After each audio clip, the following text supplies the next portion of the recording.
Well,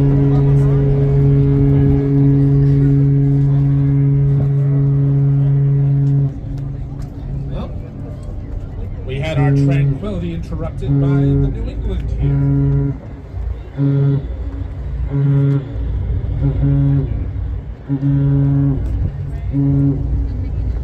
A small private boat is trying to get at these small private boats to get out of the way here.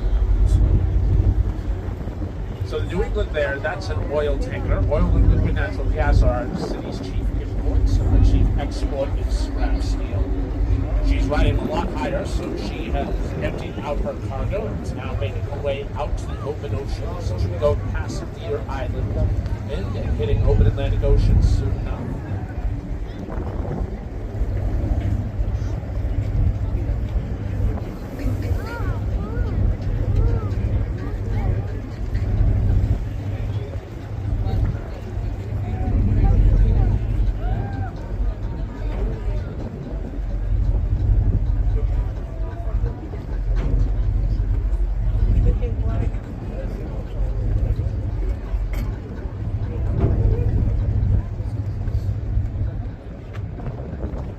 Our way in.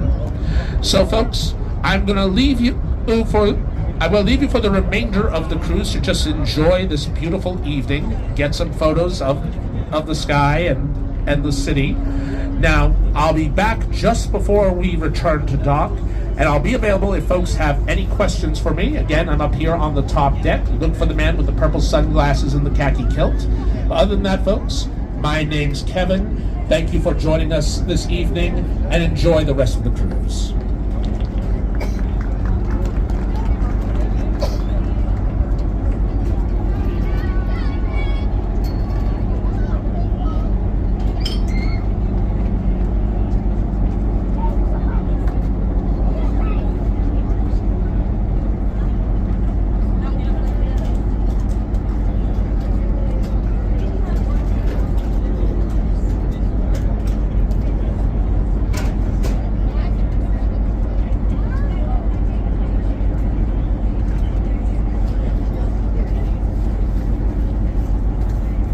USS Cassin Young, which is a gray steel-hulled vessel.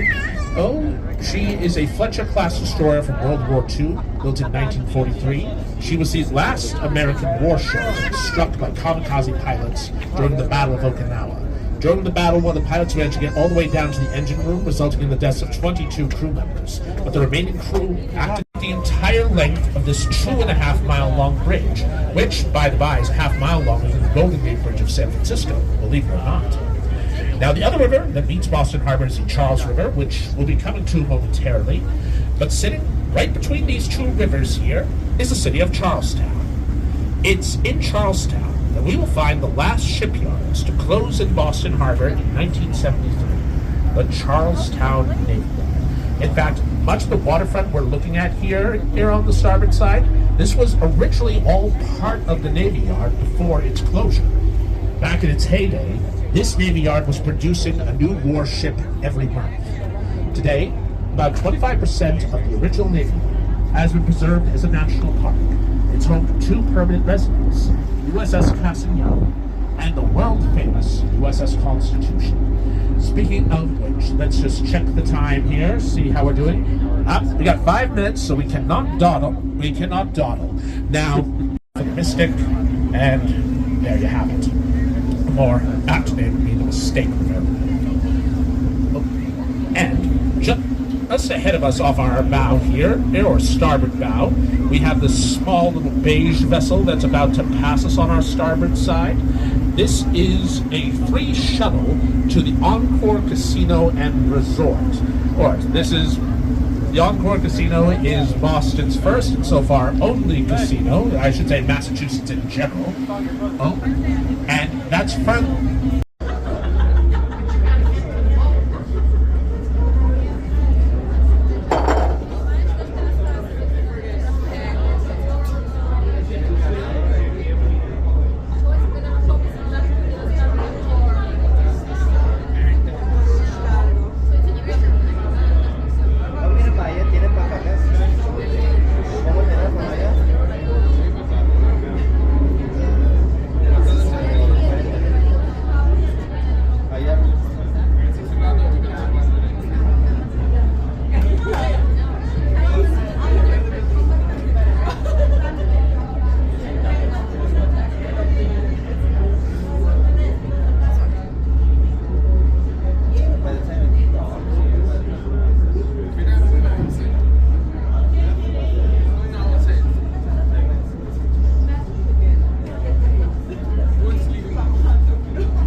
this is no one's flight because I hate to break to you, we're just missing. There goes Delta Airlines here. Now, introducing which these airplanes provide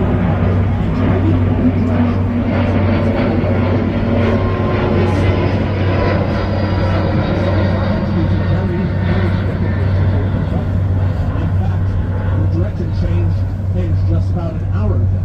For most of the day, the planes were coming in over South Boston, and now they've switched and they're taking off over South Boston. And where that plane just departed from is comprised of about 2,400 acres of mostly man-made land. Where the airport now resides was once where you could find 3 small Boston Harbor islands. These 3 islands, which are now completely enveloped into Logan Airport, were Governor's Island, the largest of the 3, named to be the residence of Massachusetts' first governor, John Whitfield. Right next to Governor's Island, there was Bird's Island, which may sound pleasant enough until you realize there was a gallows island, where they displayed executed bodies of pirates as a warning to other would-be pirates. And the birds said Bird's Island would cut the piece of their rounded names. The last and smallest of the 3 islands was Apple. Arguably, it was the most significant, and I will tell you why it was significant as soon as this Southwest Airlines plane flies over us. Arguably, sometimes the sound of your engines.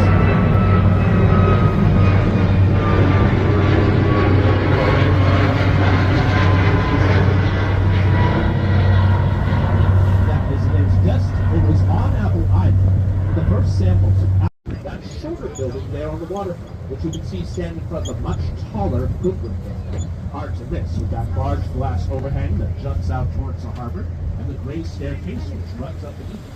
That's nice. It's contemporary art. This building stands 4 stories high.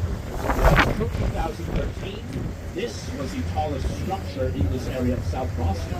All these were translates to living waters. Ever since our city's founding, Bostonians have garnered a, well, let's just call it reputation of being rather rowdy fellows. It's a fair reputation in most respects.